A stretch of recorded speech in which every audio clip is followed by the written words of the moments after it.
Congratulations on your new Howard Miller floor clock. You have a lot to look forward to. But first, take a look at this short video that will show you how easy it is to set up your clock. Ready?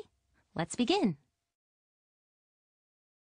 When the clock arrives, check the carton and be sure there are no visible signs of damage. Things you want to look for are tears in the carton, or major dents, or perhaps even rattling glass. If you notice any of these, don't open the box, just refuse the delivery. If you find damage after you've opened the carton, call the freight carrier and request an inspection report. This must be done within 14 days after you receive delivery. The phone number can be found on the packing list or bill of materials. The first step to unpacking your clock is to cut the bands surrounding the carton. The parts that you find inside will vary depending on the type of clock that you have.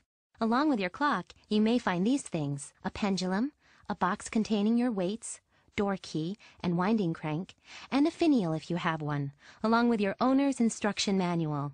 Set these aside for now. We'll get back to them in a minute. Now, let's continue unpacking your clock. At the top of the box and above your clock, you'll find a box that contains your finial, if you have one, and your owner's instruction manual. You then remove the packing collars and locate the box marked pendulum. Set that aside. Now, remove the clock from the carton and discard the plastic bag that was protecting it. At the bottom of the shipping carton, you'll find a box that contains your weights, your door key, and the winding crank. Adjust the leveling feet so the clock has additional stability.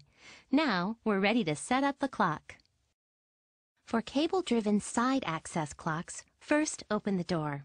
Then you'll have access to the clips that secure the side access panels. Release the clip so that you can then remove the panel. You'll notice 3 styrofoam blocks.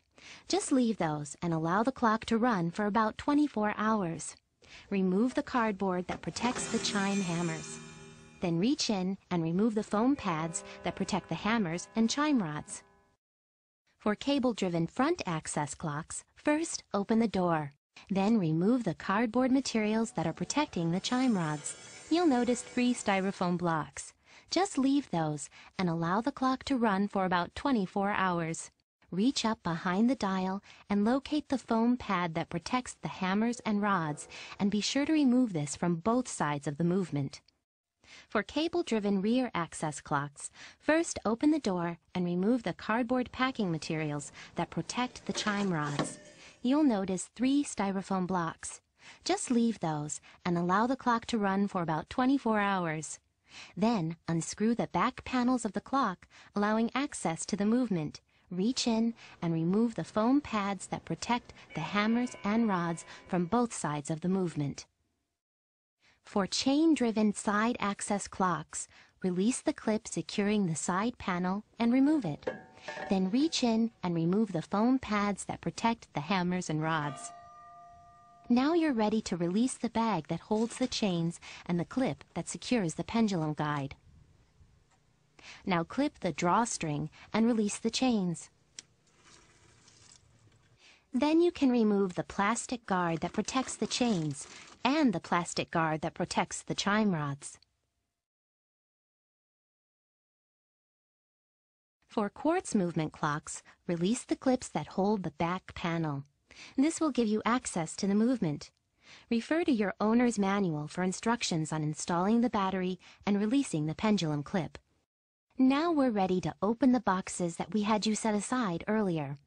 Remove the pendulum and then carefully hang it on the pendulum guide.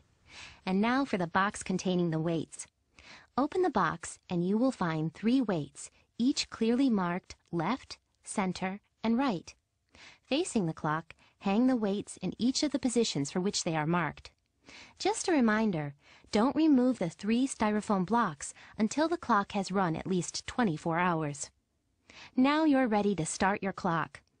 Set the clock by moving the minute hand counterclockwise.